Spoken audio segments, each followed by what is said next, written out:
Thank you, Mr. President. I rise today because the United States is behind when it comes to digital assets. American digital asset innovation has faced a challenging environment with talent, investment, and development often relocating to more welcoming international jurisdictions like Singapore, Switzerland, and the UAE. These countries have created clear frameworks specifically designed to attract blockchain ventures, while the United States has generally maintained a less defined regulatory landscape that has inadvertently encouraged this exodus of opportunity and expertise. This week, we have the opportunity to start to change that, and we must grab the reins and ensure that all Americans are able to take charge of their financial future. The last White House blocked us, but now we have a president who not only sees the immeasurable value digital assets have, but is willing to firmly secure America's leadership in this space.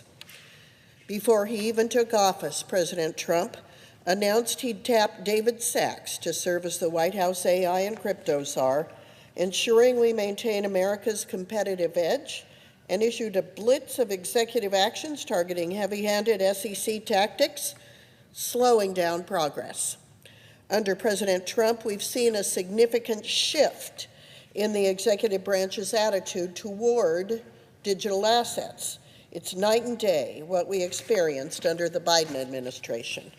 President Trump's promise to make America the digital asset capital of the world wasn't just lip service. It was a strategic vision, recognizing that dollar-backed stablecoins represent a critical opportunity to extend American financial influence in an increasingly digital world and call to action. Decades from now, students will read about the foresight of the president and the 119th Congress in moving this issue to the forefront. I want to make clear this is not a partisan issue.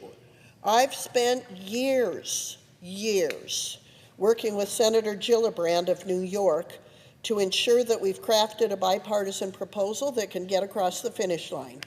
A lot of late nights, early morning phone calls, thousands of hours of our staffs going back and forth on policy.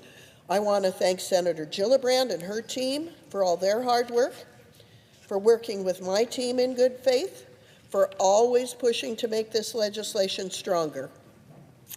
We have incorporated feedback from both Democrats and Republicans. Many Democrat amendments. We have been working for days recently, to bring this bill to the floor and to satisfy our colleagues across the aisle. I truly appreciate everyone who is engaged on this issue. We have the opportunity now to be in the driver's seat and install common sense regulations tailor-made for American-based digital asset companies. The digital future is something to embrace. We're witnessing the dawn of a modern 21st century economy that can benefit all Americans through technical innovation. This Congress, I joined with Senator Bill Hagerty of Tennessee to co-sponsor his Guiding and Establishing National Innovation for U.S. Stablecoin Act, or the GENIUS Act, legislation which provides robust consumer protections without sacrificing innovation. And now, thanks to Leader Thune's leadership, the hard work of Senator Hagerty, Chairman Scott, and Senator Gillibrand, our shared commitment to maintaining U.S. leadership in this space, we can begin the bipartisan proposal and move it one step closer to becoming law.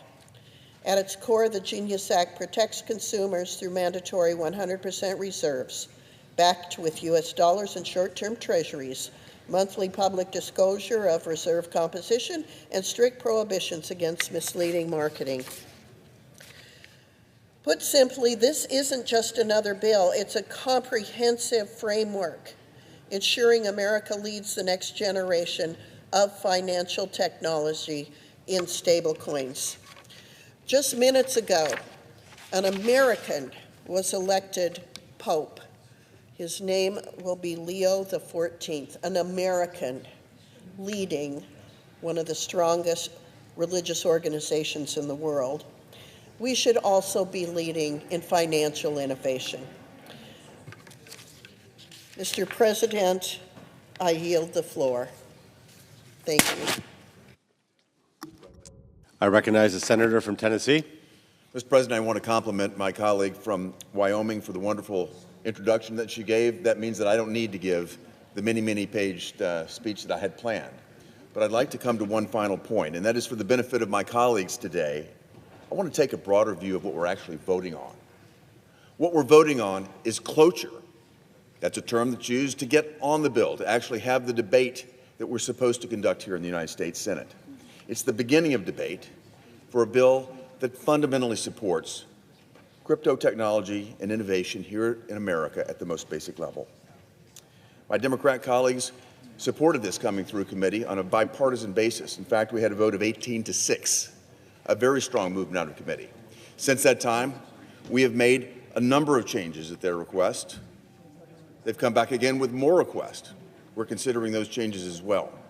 But for us to even begin to implement these changes, we're going to have to get on this bill in order to debate it, in order to incorporate the changes that have been negotiated.